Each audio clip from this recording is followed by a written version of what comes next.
Moira, thank you for joining me today. It's my pleasure.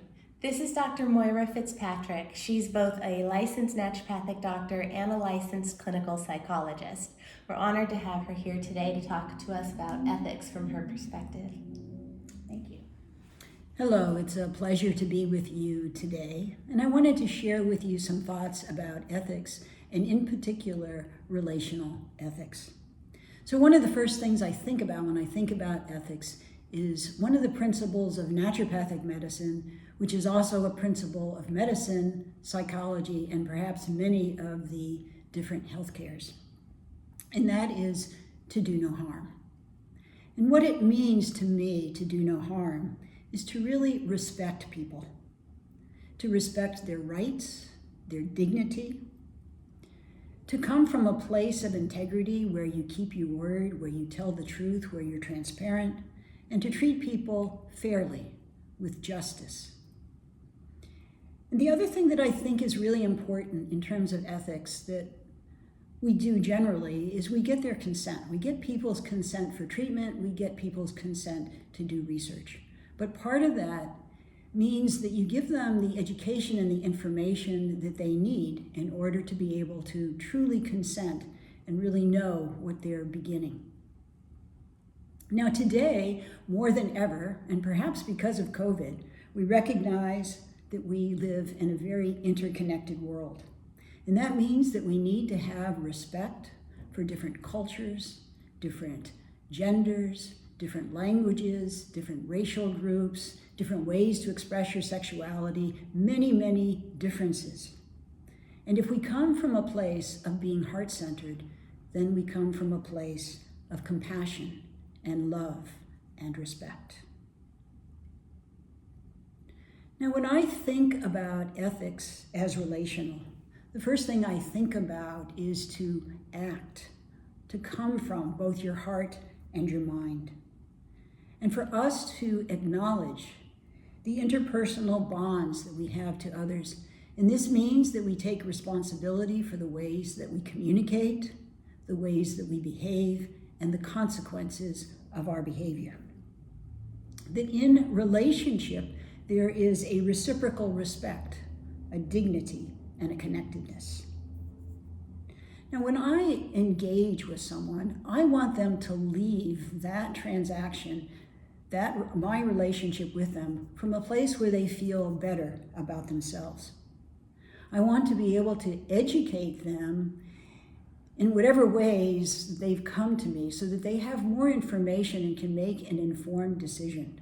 My job is not to make their decisions, but to give them the information that they need. And the other part of that is to express and to share a practical wisdom that simply comes from being in the world or being in this field. As I come from a place of providing respect and love and compassion, one thing that I need to realize is that everybody has agency. So what does that mean? That means that there are some people in the world that simply go with the flow. There's other people that they make decisions based upon what the dominant variable is. What are people predominantly doing? And then there are people who resist, and they attempt to transform structures. And if they're successful, and we have people like Viola Davis, Angela Davis, Gloria Steinem, Gandhi, and they really make a difference in changing the structures of our world. So if you think about the basic unit of society, it's relational. We come into this world in relationship. And a relationship is a bond between two or more people. And human thought, emotions, and behavior are products of this relationship. And as a psychologist and as a human being, I choose to cultivate compassion and relational empathy. And I think that that's part of what we need to do as healthcare practitioners. Now, ethics extends beyond providing different services to our patients or our clients. and that extends to any form of research. And what are the ethical questions that we need to ask when we do research? And all of us are involved in research, because those of us that don't do research directly, we utilize research to guide our practice. The first question we have to ask is, what is the function of the knowledge that we seek? How is it acquired? Whose purpose does it serve? And who benefits? This keeps us in integrity. It keeps us from the place where the research and the knowledge that we obtain is clean. Now, what are the ways of gaining knowledge? There's many different types of gaining knowledge. And we're at a time in the world where we need to expand upon what it is that we're doing. One way of doing research that we're all familiar with is the empirical, analytical way of doing research. It's that subject-object. Then there's the historical perspective, where you have the object of inquiry and the inquiring process. And this is contingent upon the worldview or the context in which this information is obtained. Now the question becomes, how do we spot distortions in the knowledge that we're acquiring as it relates to power? Can a historical understanding of something tell us what is right, what is wrong, what is moral, or what is ethical? What are the normative principles used to recognize distortions in communication? So I'm going to start from the perspective of a psychologist. Intrapersonally, what that looks like is self-distortion. It may look like repression. It may result in low self-esteem. How about interpersonally? Interpersonally, it looks like bullying. It looks like coercion. It looks like dominance. It looks like exclusion or abuse. And it looks like manipulation. And on a larger scale, we have social, cultural, political ideologies. When it becomes institutionalized, we have cultural values. And then the question we have to ask is, what is in the public good? What are oppressive structures? What are oppressive practices? We have to look within our own fields and look within the society in which we live. Now, what are critically oriented sciences? And there's a whole realm in psychology that's becoming quite critical of the way things are. And the purpose of this aspect of psychology and other types of research is to discover, name, and critique distorted power relationships. Those relationships in everyday life, in the society, in our culture, and in the economic, social, legal, and political systems. So we're taking ethics into an even bigger realm. It begins individually and it expands across our society and our world. And one of the things I think it's important to ask is, what is it that we take for granted? What do we take for granted because we just don't have time to really dig deeper, to know more, to really think about something?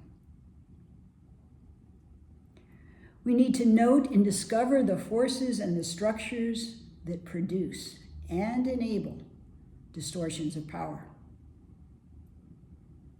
How can we re-envision a more just and democratic alternative?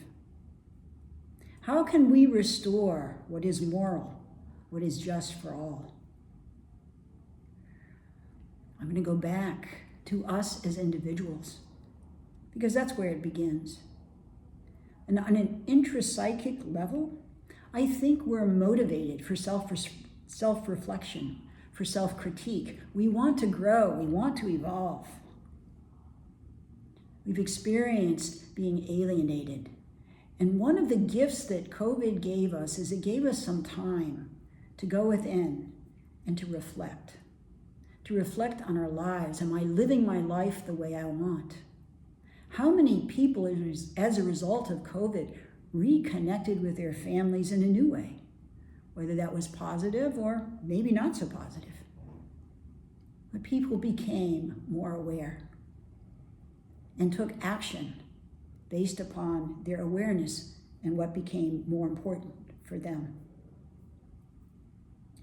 Now, interpersonally, as we gain awareness, one of the things that we look at is, where are the distortions in our relationships? What is it that causes power relationships? What are the misunderstandings?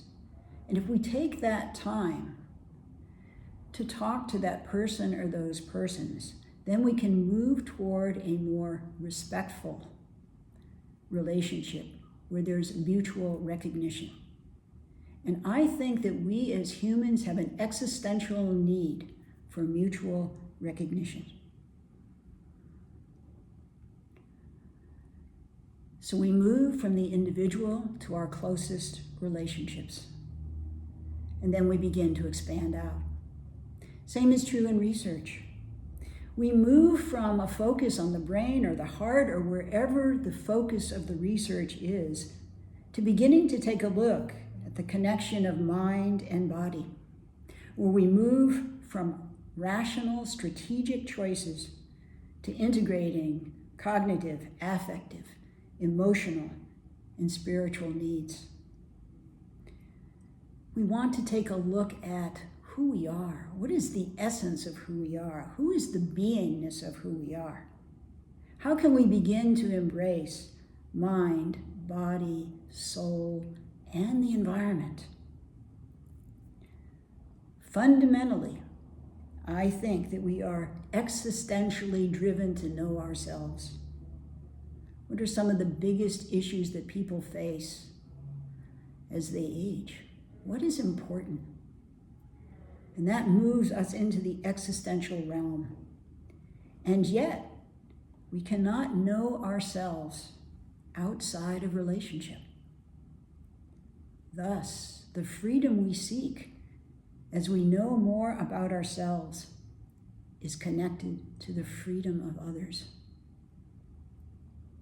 The freedom that we seek is connected to the freedom of others all around us.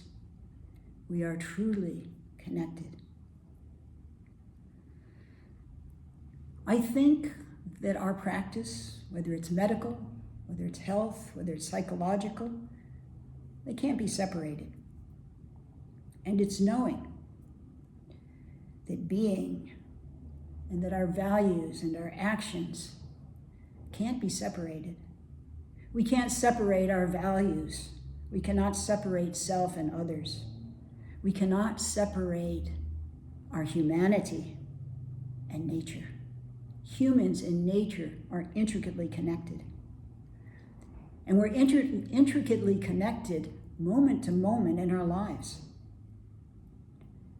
And our practice requires the transformation of habits, conditions, structures, and policies that sustain alienation, exploitation, dominance, and marginalization.